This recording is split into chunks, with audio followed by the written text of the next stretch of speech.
બોલો બોલો. શું કહેશો, આજે રેલી બાબતે બી આપ કોઈ વિષય પર ચર્ચા કરો? વડનગર પ્લાસ્ટિક મુક્ત બને એના માટે આજે વડનગર નગરપાલિકાના પ્રમુખશ્રી અને વહીવટકર્તાઓએ જનજાગૃતિ માટે રેલી કાઢી. એ એક સારી બાબત છે, એ ખોટી બાબત નથી. પણ એટલું વડનગર શહેર પ્લાસ્ટિક મુક્ત બને એવું હું નથી ઈચ્છતો. આખો ભારત દેશ પ્લાસ્ટિક મુક્ત બને એવું હું ઈચ્છું છું. અને આના માટે કેન્દ્ર સરકાર ખરેખર તો સરકારના વિચારવાની જરૂર છે. કેન્દ્ર સરકારે પ્લાસ્ટિકના ઉત્પાદન ઉપર જ પ્રતિબંધ મૂકી દેવા જેવો છે. જો એકલા વડનગરને પ્લાસ્ટિક મુક્ત કરવાથી આખા દેશનું પ્રદૂષણ અટકવાનું નથી. એટલે આ રેલી એ સારી બાબત હતી, પણ આ રેલીની અંદર લોકોને જોડવાને બદલે વિદ્યાર્થીઓને જે જોડ્યા છે વહીવટકર્તાઓ, એ ખોટી બાબત. કારણ કે શિક્ષણના ભોગે આવી રેલીઓની અંદર વિદ્યાર્થીઓને જોડવા એ સારી બાબત નથી, એ શિક્ષણને નુકસાન કરતા છે. બીજી બાબત એ છે કે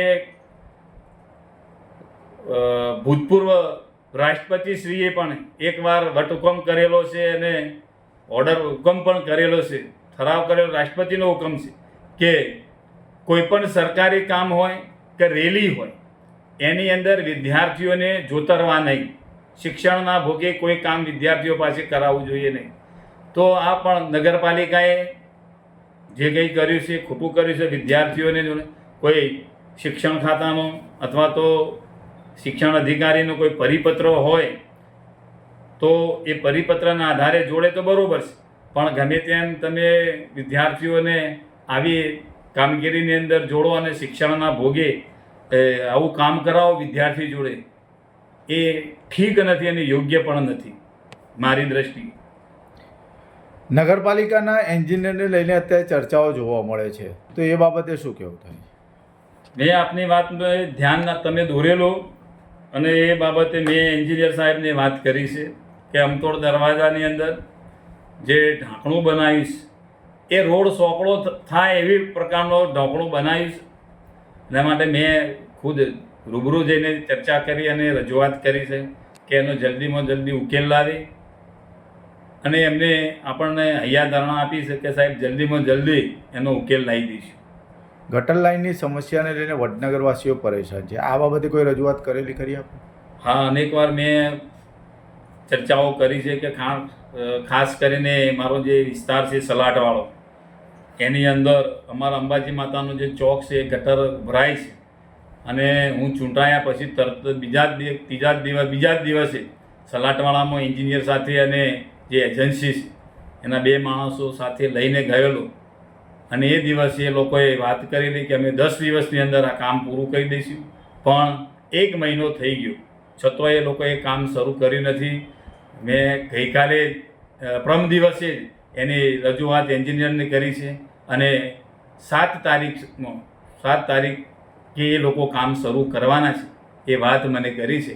અને વડનગરની અંદર આવ્યા એક વિસ્તારમાં ને અનેક વિસ્તારમાં ગટરનો પ્રશ્ન છે, તો લોકો આવે છે વારંવાર વડનગર નગરપાલિકામાં રજૂઆતો કરવા અને એ પ્રશ્ન હલ કરવા માટે. હું તો આખા નગરની પ્રશ્નની વાત કરું છું, એકલા કોઈ મારા વોર્ડ નંબર 1ના પ્રશ્નોની ચર્ચા નથી કરતો. હું તો સમગ્ર વડનગરની વાત કરું છું કે ભાઈ આવી જે સમસ્યાઓ છે એનો ઉકેલ ચોમાસા પહેલાં આવી જાય એ ખૂબ જરૂરી છે. વડનગરની અંદર ઘણા પ્રવાસન સ્થળો એવા છે કે જે પ્રવાસન વિભાગમાં આવે છે. અત્યારે મૂતળી અને દારૂથી ખત બધે છે. આ ખૂબ મહત્ત્વનો પ્રશ્ન છે અને ખૂબ પ્રવાસીઓને માટે અસર કરતા પ્રશ્ન આપે પૂછ્યો. તો હું આનું ચોક્કસ ધ્યાન દોરીશ નગરપાલિકાના વહીવટકર્તાઓને. અને આ બાબત છે એ વડનગર ટુરિઝમ ખાતાએ જે સલામતી એજન્સીઓને કામગીરી સોંપી છે એ એજન્સીઓ માટે ખૂબ ટકોર કરું છું કે ભાઈ તમારા લોકો સિક્યુરિટીના માણસો જે કામ કરે છે તો એ શું ધ્યાન રાખે છે કે પ્રવાસીઓને આ પ્રશ્ન નડે. દારૂની કોથળી હોય કે બોટલ હોય તો પ્રવાસીઓને ચોક્કસ અરુચિ થાય આવા જગ્યાએ જતો અરુચિ થાય તો સિક્યુરિટીવાળાની પણ જવાબદારી બને છે. સિક્યુરિટીવાળાના ઉપર ધ્યાન રાખનાર લોકો જે એજન્સીના વહીવટકર્તાઓ છે એ લોકોએ પણ ખાસ તકેદારી રાખવી જોઈએ. પ્રવાસન વિભાગે તાજેતરમાં જ 2 સ્થળોએ તાળાબંધી કરી છે, એક બૌદ્ધ મોનેસ્ટ્રી અને શર્મિષ્ઠા તળાવ. એ બાબતે પણ વડનગરની અંદર 10 કર્મચારીઓને છૂટા કરવામાં આવી, જેને લઈને વિરોધ પણ નોંધાયેલો હતો. એ ગઈકાલે જ મારા ધ્યાનમાં આવી છે આ બાબત, અને એક કર્મચારીએ મને જાણ પણ કરી હતી, ટેલિફોનિક વાત થઈ કે સાહેબ અમારી સાથે આવું થયું છે. તો એજન્સીએ રાતે 12 વાગે એમને જાણ કરીને 10 કર્મચારીઓને છૂટા કર્યા છે, અને એમનું કહેવું એવું છે કે ટેન્ડર મંજૂર ન થયું એટલા માટે અમે છૂટા કરીએ છીએ. પણ આજે મને જાણવા એવું મળ્યું છે કે એવું નથી, બીજા કર્મચારીઓને લેવા માટે આ લોકોને કદાચ છૂટા કર્યા છે એવું બને છે, એવું આજે મને જાણવા મળ્યું છે.